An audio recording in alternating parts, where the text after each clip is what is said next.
Well,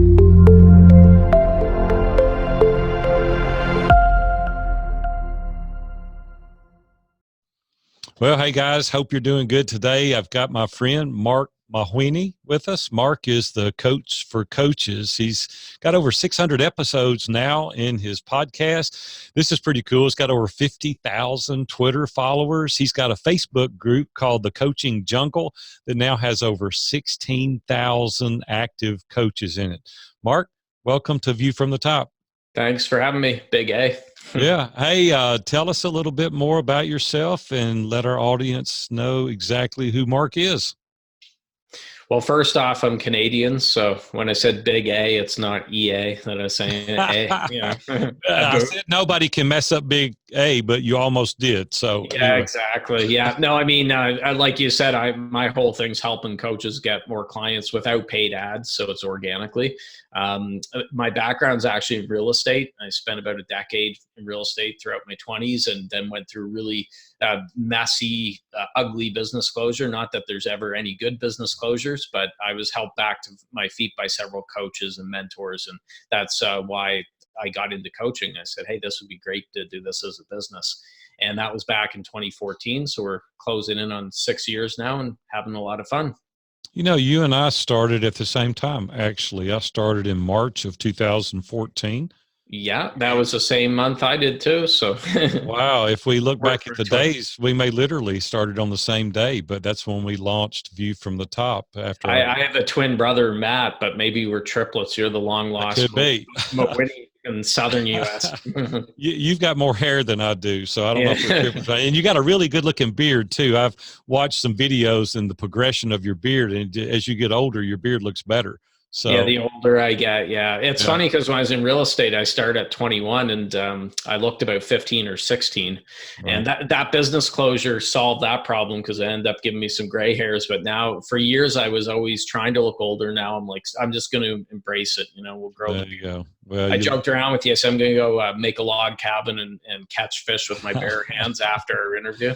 Oh, that would be good. Well, I'm going to come up and visit with you soon and maybe do some fishing up there because I love to fish in Canada, and I think we'll have a great time. Well, listen, tell us a little bit more. You work with over like 1,000 coaches a year now, and you've been doing that for a number of years.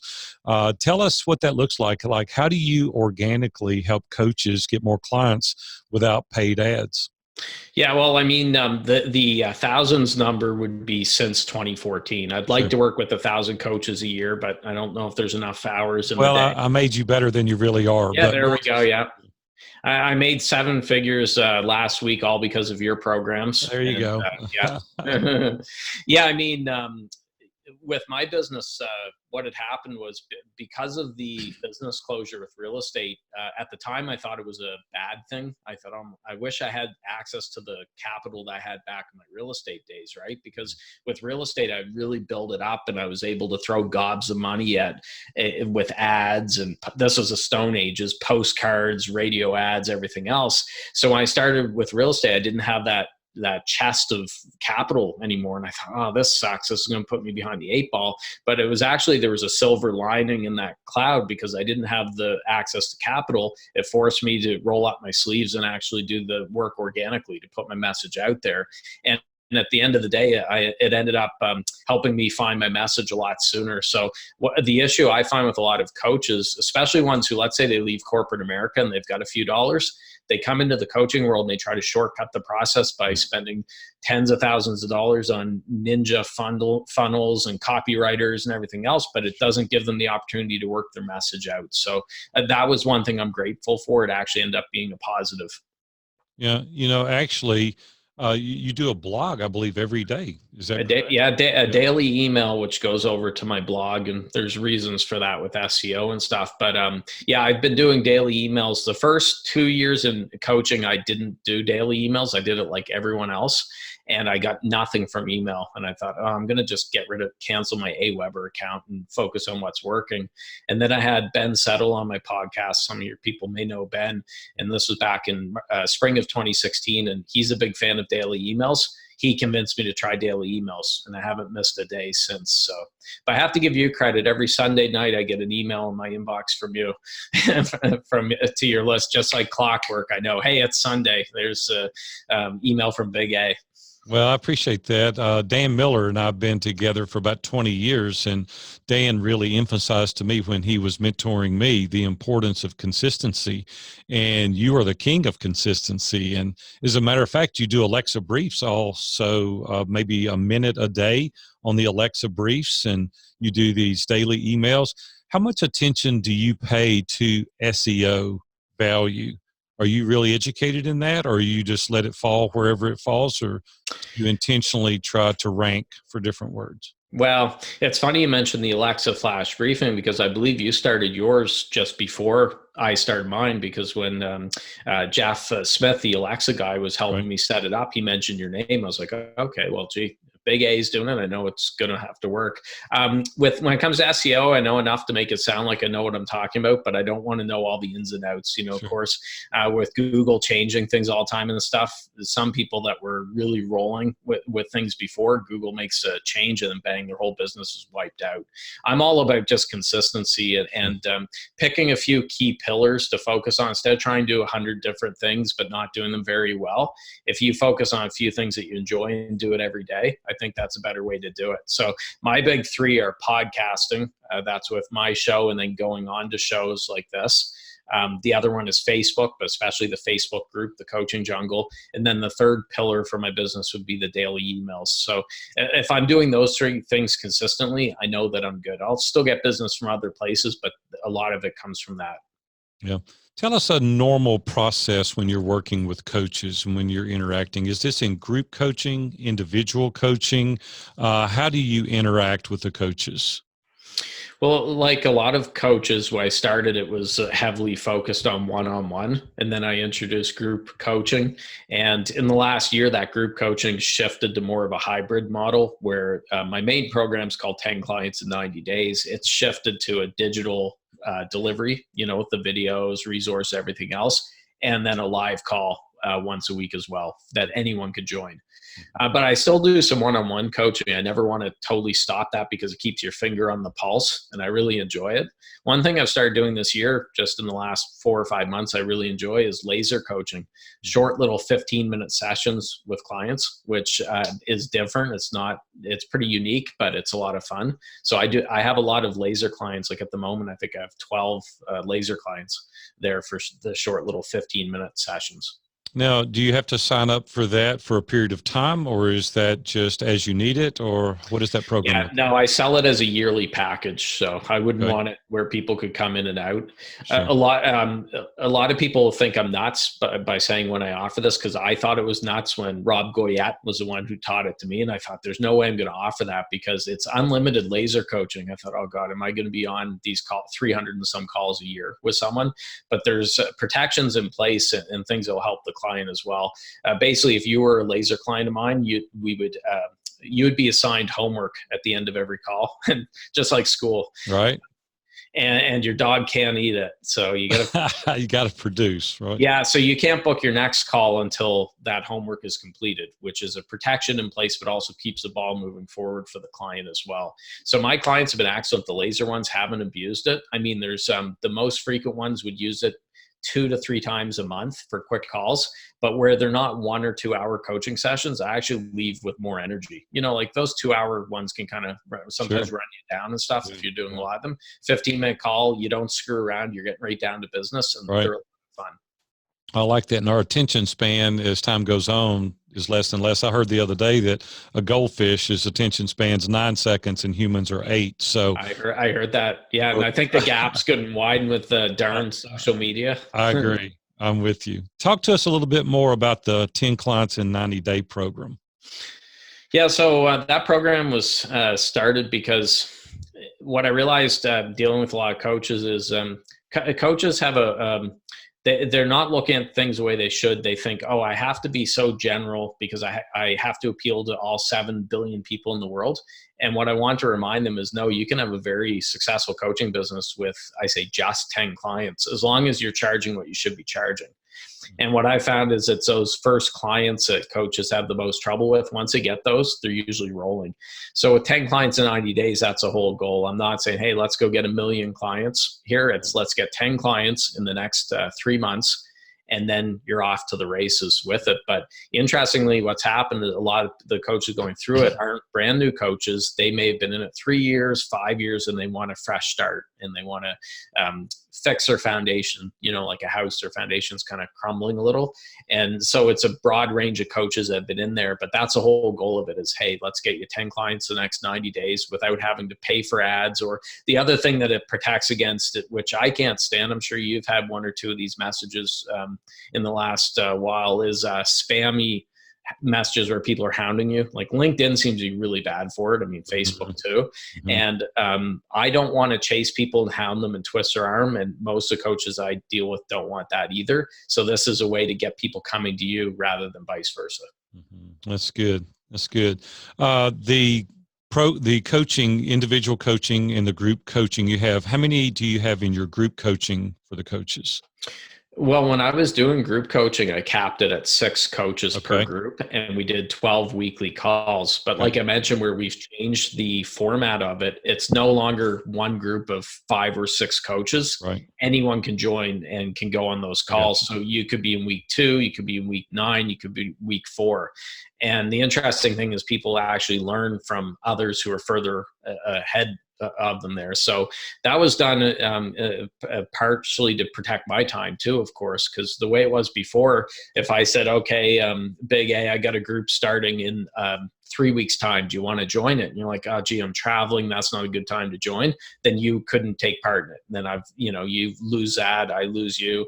And so this way you can join at any time, go at your own pace, but still come on those live calls every week.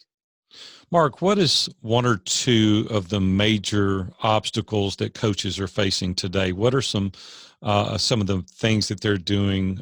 You see a pattern that coaches are doing wrong that you could help them overcome?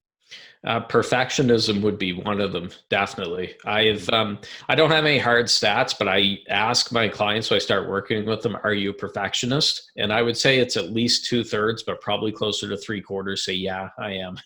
So what happens is they take too long to actually get out there and put their message out there because they want to tinker with the banner on their website, their logo, that PDF lead magnet or whatever. And I keep telling them, I say, look, the rewards are out on the battlefield, not down in the foxhole here, so you have to get out of the trenches. You're going to get, shot at and bleed a little, but that's how it has to be. You can't be hiding away. And I find a lot of coaches get stuck in research mode because it protects them from getting out there and getting rejected. So they think, well, I'll take the next few months to research. That's one plus for me is I've made enough mistakes. I'm not a perfectionist, so I don't mind getting out there and throwing spaghetti at the wall to see what'll stick. And so that would be one of them. I mean, the other thing that I find a lot of coaches are great at seeing other people, what they're struggling with and helping them, but they're not as good with themselves. So what's that old saying? If you can't read the label if you're in the bottle, right? That's what it's like. They're too close to the action. They're very attached to it. They can't see the forest for the trees. And that's where I help as well. Is, hey, I'm a second set of eyes here that's kind of away a little bit from the situation to help give some clarity. We all have blind spots, and I can see you being the guy that can point out your superpowers or your Achilles heel, but not only that, but your blind spots, and you're able to help these coaches overcome some of these challenges. We all bump up against the ceiling occasionally, and you're there to bring them on, push them, get them outside their comfort zone just a little bit. Well, the problem with the coaching, doing an online coaching business is it's you're very isolated, right? You're in your home office 24/7. I say often you feel like Tom Hanks' character in Castaway, and even he had the volleyball Wilson to keep him company. I don't have a volleyball, so it can play with your head a little bit because you're not having that interaction. Now you're doing calls like this, of course, and you're doing video calls and things, but sometimes it does take someone saying to a coach like, "Hey, perfect example. I messaged a past client of mine recently because she's been showing up on my social media feeds a lot more." And when we were starting to work together, she was very shy. She was kind of pulling back, and I was trying to push her into the deep end of the pool. And I sent her a message. I said, hey, I just want to let you know you're blowing up my Facebook, but that's great. I wasn't saying it like, be quiet, stop posting so much. I said, that's awesome. Good job. And I could see a lot of change. And she was just very appreciative. Like, oh my God, nobody mentioned that to me, Mark, even though she'd been getting out there. So sometimes it does take that person to give them a pat on the back and let them know that, hey, look, you're doing great. And her confidence level just is through the roof compared to where she was 6 months ago. That's awesome. And so that was going to be the next question, or what are some of the takeaways that your coaches experience once they've worked with you? One is self-esteem, their confidence level goes up. What other areas do these coaches experience based on your leadership? I like to think if everything works the way it should, that they're much more consistent. They're showing up every day. So this from everything you've done. I think when we first connected, you'd gone on, I don't know, 150,000 podcasts in a year. Almost, not quite that many. Yeah, and I always tell people that story because before you had your show, you were doing great just going out on other shows and Sure. hundreds of those, but that takes discipline. It takes Sure. showing up every day. Sure. What I'm seeing a lot of coaches do, they're like, well, gee, I went on a podcast 2 months ago. I didn't get any clients. I'm like, you got to go on more than one podcast in 2 months. Same thing goes with emails, Facebook Lives, whatever you're doing. I think it's human nature, of course, to be impatient. And then they're also being told by the gurus that, hey, you can make 7 figures in a month working 5 minutes a day, or the 4-hour work week. You're not going to have to work at it. So they do a couple things, whatever it is, podcast interviews, Facebook Lives, and they don't get clients and they get frustrated. Then they move on to the next bright, shiny object. Yeah. You have to show up every day. I mean, good example, this might be a little bit extreme, but years ago with my podcast, I was getting a guest on the show, Jason Womack. I don't know if you've come across him. And Jason's a great coach in California. He's coached Olympic athletes and everything. Great guest to have on the show. The day we're set to record, I was deathly ill. I don't get sick often. My head was in the toilet all day. This might be TMI. Yeah, no, that's okay. We're good. I was sick, and I thought, I'm gonna have to cancel this. And this might be extreme, but I thought, you know what? It took months to get Jason booked on the show, and I really want him on there. I said, we're going to do this interview. So I did the interview with the garbage can right down by my feet. And I didn't tell him. He knows now if he's watching this. I thought, please, God, don't let me vomit while I'm doing a podcast interview. But a lot of people say that's extreme, but I'm thinking you got to, in a lot of ways, be like the Terminator, like a robot, just keep going and be consistent. And unfortunately, a lot of people don't have that. Like I would say with the online world, coaches, stuff like that, probably 80% shouldn't be in business. And it's not me being snobby and saying that. It's just it takes a certain mentality and stuff, and they just don't have it. So it takes discipline, takes consistency, and a lot of people don't have that. This whole interview just became worth it to me for our audience because I teach on consistency every single day. And I had a guy recently I was coaching, Mark, and I told him he needed to be blogging 3 times a week. And he did for 6 weeks. And then I noticed, because I follow up, and I looked and I said, hey, you're not blogging. He said, well, I did it for 6 weeks and I didn't get any clients. I said, 6 weeks? I wear shirts longer than 6 weeks. What are you doing? And I looked the other day, and we've been doing 4 to 5 Facebook Lives a week for 4 years. Almost 1,500 podcast interviews now over the past 5 years. And we have to do it. Angel Jones, our good buddy, 2,500 podcasts. Crazy. He's a machine. He is a machine, and he's just as smooth on every interview as he was the guy is just amazing. I love that guy. Yeah, here it's funny we're talking about this today too, because I have a call coming up in a few hours with one of my clients, and what I like to do, like you, I check up on them and see what they're doing since their last call. So we're on day 4 for this week. I went through to see, because Facebook's one of her platforms, and she has 17 posts for the week, which, hey, that's great. In 4 days, that's over 4 a day. Do you know how many offers she made out of those 17 posts? 0. Yeah, 0. Goose egg. Yeah. So we're going to talk about that, because it's great that she's showing up, but she's still kind of fearful, I think, and not putting her offer out there. And that's something that we're working on. I offer every single day. And I'm not saying every single post, but every email has a call to action. It has an offer. But then even with social media stuff, you won't see a day where I'm not making at least an offer with it. And you have to let people know you're open for business. And a lot of coaches are hesitant with that. They don't make enough offers. Yeah. You know, if you're not selling to your clients, they'll go somewhere else and buy. And I went home the other day, I was talking to my wife about this, and there's 2 or 3 people that she follows and things that they put out, she buys. And I said, what if they just quit selling? And she said, what do you mean? I said, what if you couldn't buy their products? She said, I would go somewhere else. And it's the same way with us, right? We've got, not in an obnoxious way, but you don't go into the grocery store and they've got the milk on hold for 30 days. You can buy that milk anytime you want it. It's always out there. Well, good example. Speaking of Ben Settle, who we chatted about, Ben had an analogy where he said, if you have a headache, you go into the pharmacy. If you went to that pharmacist and he or she said, oh, you have a splitting headache, you can't eat, you can't sleep, you feel like crying 24/7.